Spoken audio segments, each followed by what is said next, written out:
Little update from the farm. The weather's changed, the climate's changed. So we were in El Nino period for the last several months, and that meant there was a lot of rain on the coast and it was very dry up here in the mountains in Ecuador. And that has ended, and we went right into La Niña, which is the cold ocean current, and the result is the opposite. We get cooler, rainier weather up here in the mountains, and the coast gets a drought. They also get colder, but they get a drought. So I'm welcoming this weather.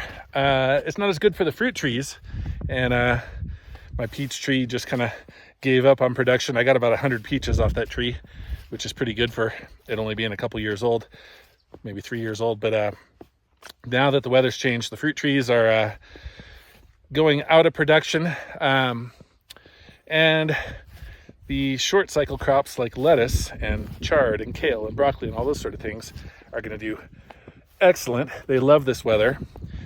And a huge squash, locally known as Sambo, is also just going crazy because it loves this cooler, rainier weather. So this farm is at about 2,400 meters elevation. What is that, about 8,000 feet elevation?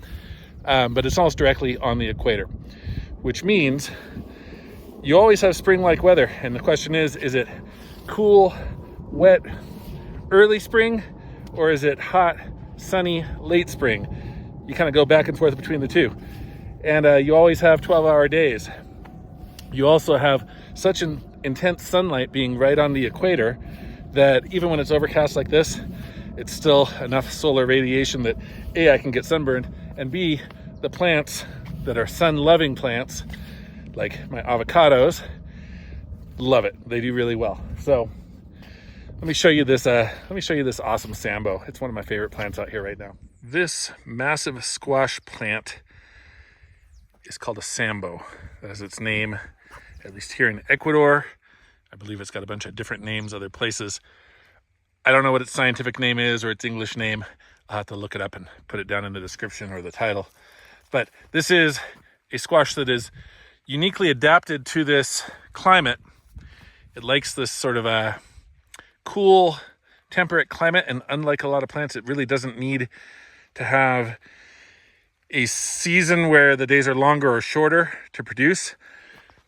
Here's one of the small fruit, and I see through the bushes here a larger one. There's a little bit larger fruit, but these fruit get huge. Ooh, there's a big one. These fruit get huge. They're delicious. They can be used two ways. If you let them fully ripen, they're very sweet, kind of like a pumpkin, and you'd use them sort of like a pumpkin. You'd use them for like desserts, for pies, things like that. But if you harvest them early, and this one, that big one that's in there, is right at its limit right now for this. You harvest them early, they're more like a typical squash that you would use in soups. And they're delicious. They make one of my favorite soups. Absolutely love them. This is one plant that volunteered. It came up out of my compost pile, probably from some old Sambo seeds that got thrown in there, and just took over this whole area. Now, they're not always this successful because this grew out of a compost pile. It had absolutely everything it needed to succeed. I've got Sambo sprouting all over the property. They're everywhere, but usually they just kind of peter out in the grass. The grass outcompetes them. But when they grow up in a compost pile like this, I'll probably get 20 or 30 fruit off this one, vegetables off this one plant here. And yeah, they're delicious. They're awesome. Sambo. So I pulled these two out today. I pulled a couple very similar in size out yesterday. Pretty good haul. The Sambo harvest is coming in. We're gonna have to start making some soups and giving away Sambo to the neighbors. So I'm keeping this video real short.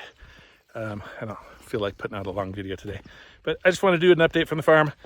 I'm harvesting some lemon verbenum, otherwise known as cedron, because it makes a great tea. It tastes great, but it also puts me to sleep.